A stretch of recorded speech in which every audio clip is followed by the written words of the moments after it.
Welcome, All right. everyone, to Working at the White House with our special guest speaker, Sarah Fling. I am just delighted to welcome all of you and delighted to welcome Sarah Fling to this special session. I am Sheila Budoff. I am with the Arlington County 55 Plus program.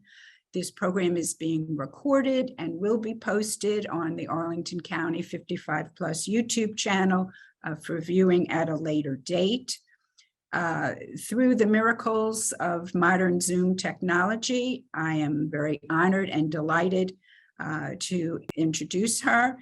Sarah is a White House historian to tell us about workers behind the scene who helped the White House fulfill its roles as a seat of government, a family residence, and also a historic site. Sarah has spoken to us before about the White House art collection, and her presentation was such a success and so wonderful that I asked if she would kindly return to discuss another topic, and I'm so grateful she agreed. Sarah Fling has been a historian with the White House Historical Association since 2021. She started as a graduate public research fellow for the association in 2019. Her extensive research focuses on free and enslaved workers, the First Ladies, the White House art collection, and historic house museums. She has held several prestigious internships at historical sites such as Mount Vernon and the Frick, Pittsburgh, a cluster of museums and historical buildings in Pittsburgh. She has a BA in history, summa cum laude, no slouch, from the University of Pittsburgh, and an MA in public history from American University. I am so delighted that Sarah could be with us again, and I'm so excited about this program. It's going to be a really fun one. We welcome your questions. We'll try to hold them till the end. At that point, well, you can certainly enter your questions in the chat as we go along, and we can address them at the end.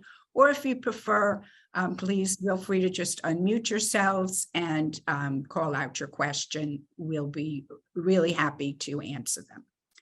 Okay, so without further ado, I'm going to turn the program over to Sarah Fling.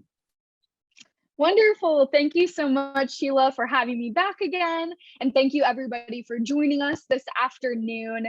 As Sheila mentioned, I'm a historian at the White House Historical Association. And in case any of you weren't able to join us earlier this year for my talk on the collection, I just want to always briefly introduce the association. So we are a nonpartisan, nonprofit organization located in Washington, D.C. that acts as a partner to the White House in order to help with the preservation and acquisition of items for the home, as well as sharing the long history of the many individuals who have lived and worked there. And we were founded by First Lady Jacqueline Kennedy in 1961. So we're actually celebrating our 61st anniversary this year, which is so exciting.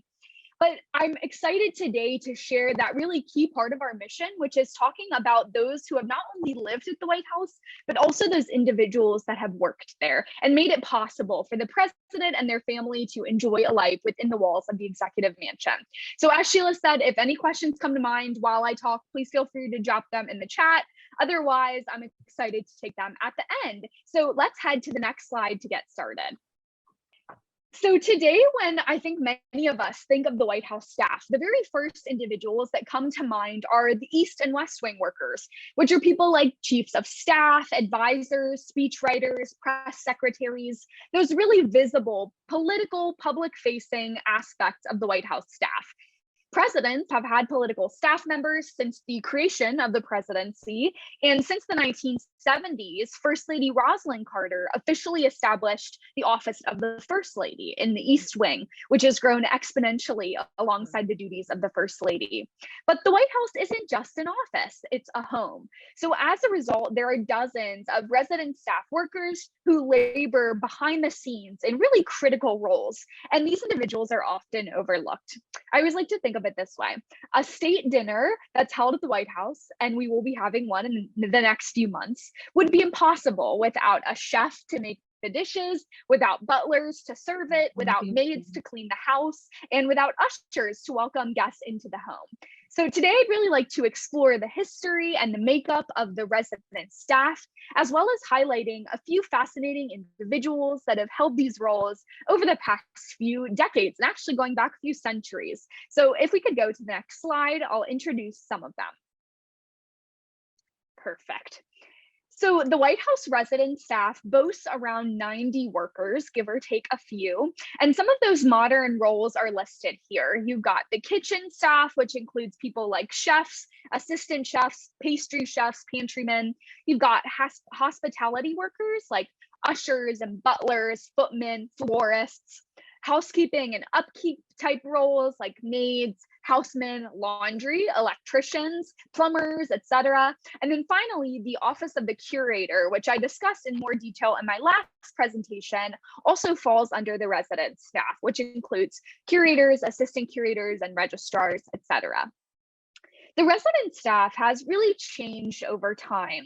So some roles that were very important in the 19th and early 20th centuries have either evolved or been rendered useless in the modern age. For example, people like stable hands and coachmen were very important in the 19th century, but were later replaced by chauffeurs and garage staff, while roles like telegraph operators or messengers are no longer necessary thanks to modern communication.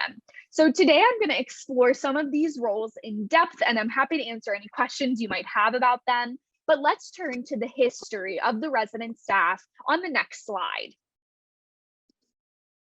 Wonderful. So the resident staff is as old as the White House itself, but it has expanded and changed over time since 1800, when John and Abigail Adams moved into the White House, becoming the very first president and first lady to live there. Since 1800, presidents and first ladies have employed workers to run their households, but it's important to note that throughout the 19th century, presidents paid for household workers out of their own pockets. They were not paid for on some sort of federal payroll. So as a result, in the antebellum era and pre-Civil War, slave-owning presidents often chose to use enslaved laborers to fill the role of White House butlers, maids, cooks, and other residence positions. They would have been brought from a presidential plantation or farm to come work at the White House. I have an example on screen here, which is Paul Jennings, who served as an enslaved valet to President James Madison and First Lady Dolly Madison. And he also later served in the Polk White House, working as dining room staff. And Paul Jennings later earned his freedom and wrote the very first White House staff memoir. It's called A Colored Man's Reminiscences of James Madison. And it sets a new precedent where some staff members throughout time have written memoirs like these that have proven very helpful and are in fact some of the best sources we have when we conduct research on the lives of staff members and their interactions with the White House and with the president and first lady. Beyond the abolition of slavery, there's a long history of marginalized groups, including African Americans and immigrant workers, filling these domestic positions at the White House, while white workers typically fill managerial and clerical positions. But this has changed, of course, in the modern day as the staff has diversified, and we've seen many of these individuals take on greater roles in East and West Wings as well. It was also during the Taft administration that the US government began to pay for these resident staff salaries instead of the president having to pay for them out of their pockets. So today, butlers, maids, pantrymen are on the federal payroll. Another important thing to understand before we dive into the people themselves, that although presidents used to bring their own staff to the White House, today's resident staff positions are very nonpartisan.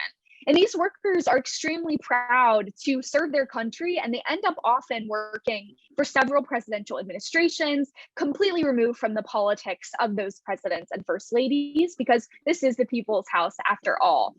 They're often very private and don't typically share stories about presidents and first ladies until their time is up at the White House or even beyond that. I love this quote that we have on screen here from Alonzo Fields, who was chief butler from 1931 to 1953 at the White House. And Alonzo Fields also wrote a memoir about his time at the White House. He wrote, "You don't care who's president. You're working for the public. You're a servant to the public, just like he is." And I think that's very indicative of the role that these resident staff members have to play. So let's go to the next slide and meet some of them. We'll start with Dolly Johnson, one of the White House workers that I find truly fascinating. So to give you a bit of background about the White House kitchen, it's of course an integral part of the White House resident staff. And today it includes an executive chef and a large team of pastry chefs, assistants, pantrymen, and others. But in the 19th century, you might only have seen one or two cooks assist in the kitchen. And Dolly Johnson was one of these individuals. Dolly was actually born into slavery in Kentucky, but she later was hired after becoming a free woman to serve as the White House cook for President Benjamin Harrison and First Lady Caroline Harrison in 1889. And Dolly actually replaced a French chef named Madame Pellouard. And it was said that Harrison really preferred Dolly's bluegrass cuisine to the fancy, heavy dishes that were prepared by Madame Pellouard. And Dolly worked with one other kitchen staff member that we know of during this period, named Mary Robinson, another African-American servant, to make breads and pies. And she was also known for making things like Maryland terrapin, duck, and other Southern cuisine staples. Now, Dolly worked for about 7 months at the Harrison White House before she returned to her hometown of Lexington, Kentucky, in order to care for her daughter. But a few years later, in 1893, incoming President Grover Cleveland actually rehired Dolly to come back to the White House kitchen. She worked for the Clevelands for a few months before she permanently returned to Kentucky. But after this time in the White House, she opened several successful restaurants and catering businesses, including one that she aptly named the White House Cafe. Dolly also sent a pecan wedding cake to first daughter Alice Roosevelt on the occasion of her White House wedding in 1906, which I think is a great example of this close relationship that you see form between first families and the resident staff. Now let's head to the next slide. Now, today at the White House, you may have heard of the chief usher, as they are one of the most important household positions. And the chief usher now is essentially the manager of all of the resident staff. They oversee fiscal and administrative decisions at the White House. And as a result, they toe the line between East Wing, West Wing, and the residents. But in the 19th century, the title chief usher didn't exist yet. And instead, we see many of these responsibilities fall to a role known as steward, which eventually then morphs into the chief usher position that we know today. One person who filled the role of White House steward is the man that you see on the very top right corner of your screen, named Hugo Simon. Hugo Simon was a German immigrant who worked at the Hotel Richelieu in Chicago before he was hired by President Benjamin Harrison and First Lady Caroline Harrison to work at the White House. And Simon is really a fascinating character. Unlike other resident staff members who typically kept their time at the White House very close to the chest, private, didn't gossip or share information, Simon loved the press, and he frequently shared gossip with reporters even while he was still working at the White House. It's very unusual. Now, Simon claimed that before he came to the White House, he catered to Prince Napoleon in Europe, which is unfounded. I have not found any evidence for that to actually be true. And it appears from newspaper articles that his eccentric personality often put him at odds with the First Lady. One newspaper reported that, quote, when a crank called at the White House promising a youth-giving elixir, Simon became convinced that the man was a great scientist and bared his arm for the operation, end quote. Luckily, the man was evicted from the White House before Simon could undergo this inoculation. And Simon ended up actually resigning only a few months into his position at the White House. And many speculated that it was because of his eccentric personality and the fact that he was often at odds with the First Lady. However, when newspaper reporters asked him if this was the case, he told them, quote, "It is absurd. I have every reason to believe that Caroline Harrison thought a great deal of me, and I was treated like a prince. She was sorry to see me go," end quote. So you can get a bit of a taste of Hugo Simon. He seems a bit full of himself, certainly does not seem to have had a good relationship with the White House. He also told newspapers that he didn't leave because of Caroline Harrison, but instead because it was too dull for him and because of the rats. He said he would have been chased out of the White House by the rats and that he had to keep a gun with him at all times to shoot them. Now, it is true that the White House was plagued by rats in this period, but he always seems to have a bit of a flair for the dramatic in his newspaper interviews. Now, after his time at the White House, Hugo Simon could not help but capitalize on his time there, and he published the White House Cookbook, which explored recipes, etiquette, layouts, and other facets of entertainment at the executive mansion. And it actually remains in circulation today, so you can find it for free online or maybe at your local library if you're interested in learning more about Hugo Simon and the White House Cookbook. Now let's head to the next slide. So on the flip side of somebody who did not get along with presidents, we have a White House worker who was very close with several first families, and that's Jerry Smith, who's pictured here with his signature feather duster. He was one of the most beloved long-term White House workers and one of the longest tenured White House workers. He was born in Maryland and was working in Baltimore when he was approached by Ulysses S. Grant, who then hired him to work at the White House during his presidency.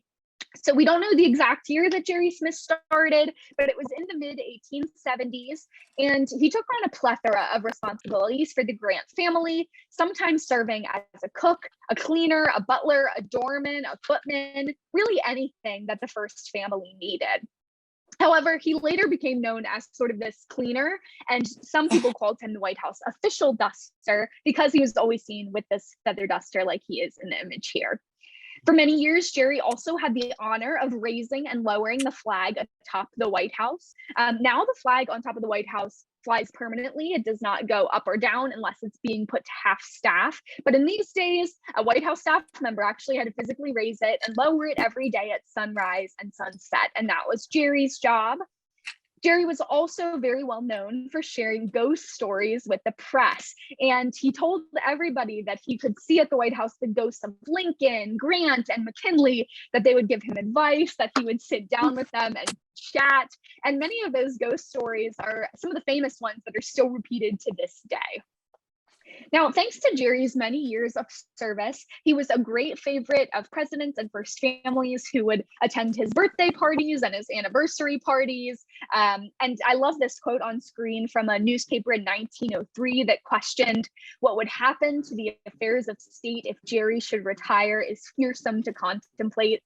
Any person in DC knew Jerry Smith. Any person who called at the White House was excited to see Jerry because he was such a fixture.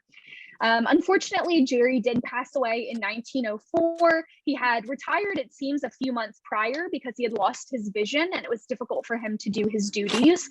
But President Theodore Roosevelt personally called on him at his home as he was dying, assuring him that if he were to recover, he would always have a place at the White House. So in the long run, it appears that Jerry worked from approximately 1876 to approximately 1903. Quite a tenure at the White House.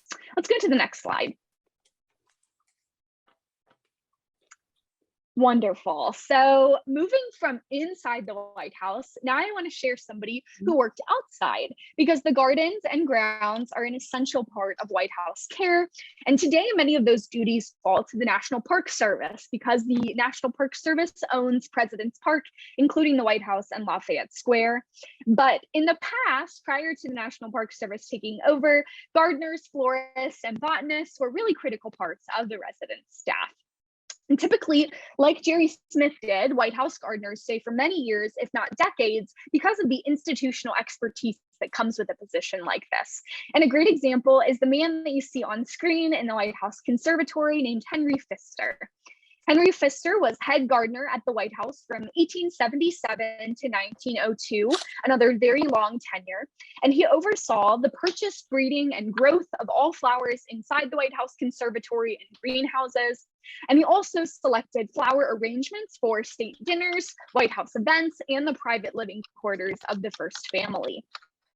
Now, his impressive botanical work in the conservatories and the White House continued until 1902. That year, President Theodore Roosevelt ordered the construction of new executive offices to the west of the house.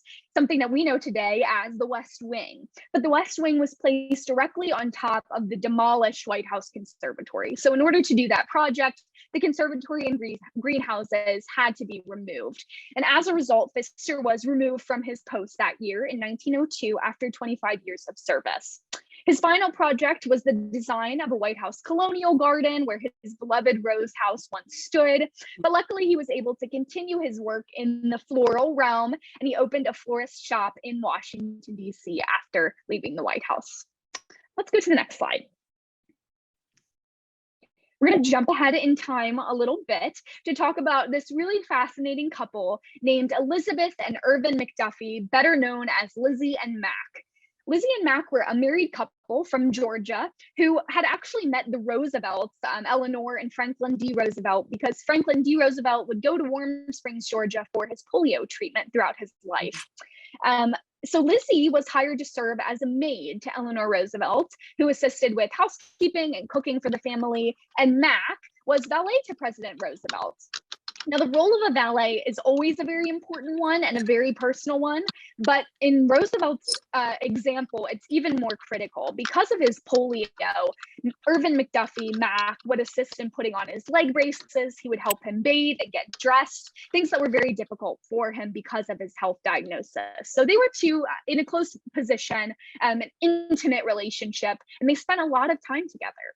Now, upon Franklin Roosevelt's election, the McDuffies moved into the White House to continue in their roles.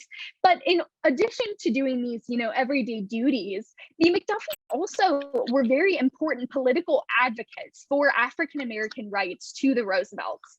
In fact, Lizzie called herself FDR's SASCOPA, which stood for Self-Appointed Secretary on Colored People's Affairs. And she personally made sure that President Roosevelt was aware of racial discrimination in the Postal Service and in the Works Progress Administration. Lizzie also campaigned for FDR in 1936 and 1940, sharing her relationship with him and the way that he interacted with her in an attempt to swing Black voters to support Roosevelt. And she was very successful as he won re-election in those years. So there was a really close personal relationship here between the McDuffies and the Roosevelts. And, typically the resident staff doesn't get too political with the president and first lady, but there are these cases where because of their proximity and the real relationship that's formed, that these influences can happen over president and first lady's decision making. Let's go to the next slide. So the last sort of group of staff members that I want to share today are the Ficklin family. Resident staff positions are not ones that are posted on Indeed or on LinkedIn. They're often hired via word of mouth because trustworthiness and privacy, integrity are so important to these roles. So as a result, many White House staff positions end up being occupied by family members who recommend somebody that they know. And the Ficklin family is a fantastic example because several Ficklins have worked at the White House throughout the 20th and 21st centuries. I love this quote from the New York Times that said, upon a reporter visiting the White House, they were told, there's a Ficklin here and a Ficklin there. Everywhere I look, there's a Ficklin. And it's true. Some of them are pictured on screen, but there were nearly a dozen Ficklin family members working at the White House throughout sort of the late 20th, early 21st centuries.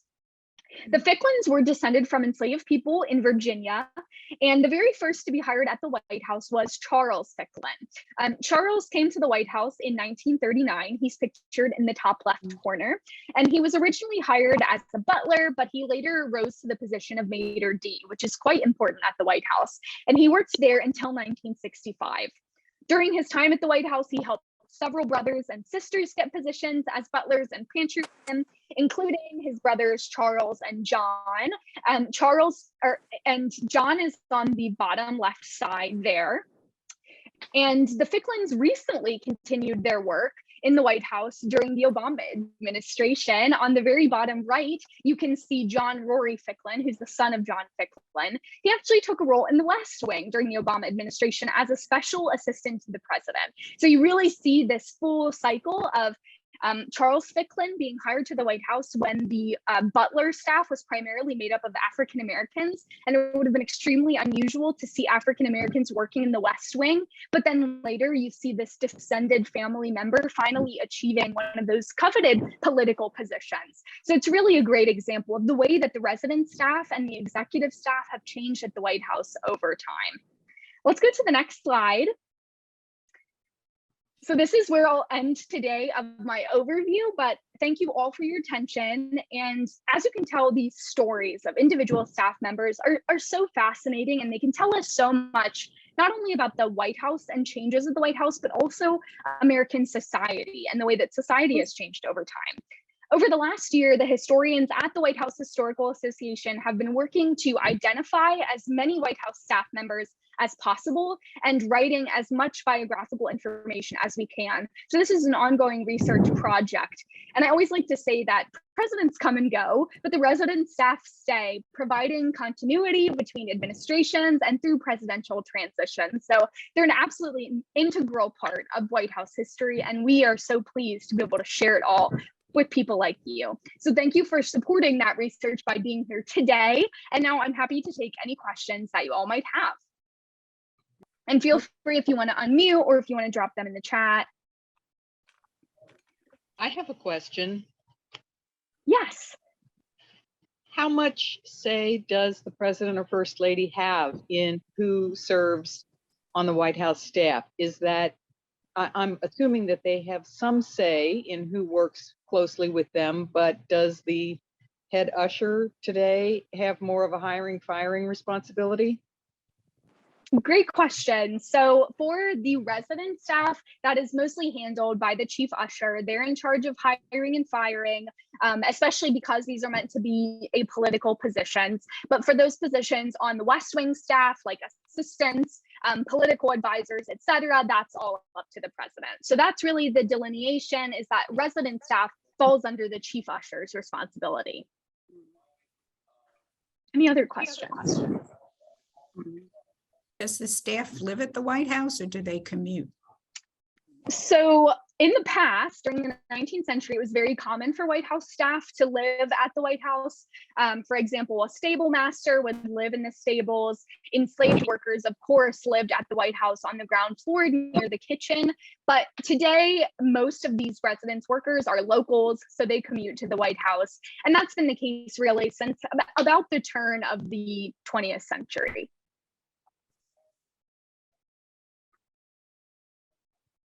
Hi, this is Helen. I have a question. If you have something that you think may be of interest to the White House Historical Association due to relatives that worked with the White House, what would be the way to reach out to gauge that interest? Good question. So we have a research inbox where we collect sort of inquiries, or it's checked by our historian team. So I recommend sending things there, and I'll drop the email in the chat. Thank you. No problem. Does the White House staff have to sign NDAs? You know, I'm not totally sure, but I would guess in the modern age that they do, particularly because the resident staff has pretty much free reign over the private areas of the White House, like a presidential bedroom. And of course, they're hired because of their integrity and the fact that they remain quiet and that they don't interrupt any important meetings, or that they might just come in and clean while a president is speaking with the first lady. But I can only imagine the things that they overhear when they're doing some of these duties. So I'm sure there's some sort of NDA confidentiality agreement that goes into that hiring process these days. I would imagine there's quite a training process as well. Of course, and the clearances that one has to get in order to work at the White House are very, very expensive. If you need clearance to work at the White House, Sam Cass was the chef, and he married Alex Wagner of MSNBC. Was that a problem for the Obamas? I'm not totally sure. Because of things being super recent, we don't really talk about those as our focus is on historical aspects. But there is a long hiring process, so I'm sure they have to discuss those sorts of things before these decisions are made. However, with Sam Cass, because that was more of a personal chef, he was not the White House executive chef, he was a personal chef to the Obamas. There is a bit of a difference in the hiring process because that would not be considered part of the resident staff. The executive chef is still in charge of state dinners and things like that, whereas somebody like Sam Cass is in charge of like a private family meal. Is White House staff federal employees? And if so, what schedule are they? So they are federal employees, but I'm not sure what their schedule is. They've been federal employees since the Taft administration, but a lot of this hiring process, as I said, is so secretive and behind closed doors that that's not something that I'm super familiar with. Is the resident staff involved in the moving in and moving out of presidents?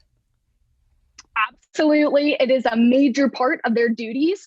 The resident staff, as I mentioned, they're part of that continuity between transitions. In the interim of a president moving out on inauguration morning and a new president coming in, not only do you have butlers preparing for entertainment that's going to be happening that day, you have maids moving in the furniture and personal items that belong to an incoming president. But then the curator's office also has to deal with the historical items and anything that's being changed in the Oval Office during that period. So the resident staff is heavily involved in that very quick, really down to the minute transition on inauguration day. We had a question in the chat about whether the identity of the last slave who worked in the White House might be known. Yeah, so actually as of right now, the last documented person to be enslaved by a president is William Johnson, who worked for President Andrew Johnson, but he did not work at the White House. He was enslaved prior to the Emancipation Proclamation, but then later worked for the Johnsons as a free man. So he was enslaved by the Johnsons for a time and is considered the last enslaved person to work for a president. I'm not sure about the last enslaved person to work for a president at the White House because we have some questions and some ongoing research right now about James Buchanan and slavery that we don't have answers about. So I will actually drop in the chat if I can quickly find, there's a photo of William Johnson visiting the Capitol in 1942 or 44. He was invited to the White House by President Franklin D. Roosevelt to recognize the fact that he's the last man to be enslaved by a president.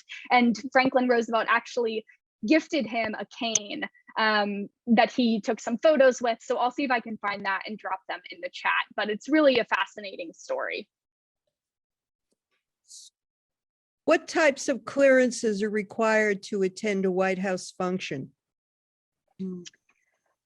That's not really something that we as an organization are in charge of. As I mentioned, since we're a nonprofit, we aren't really involved with those sorts of things. So I'm not super familiar with the clearance process. And I dropped that link in the chat. This is an article that I wrote about slavery and President Andrew Johnson. The photo of William Johnson visiting the White House is at the end of the article if you're interested in checking it out.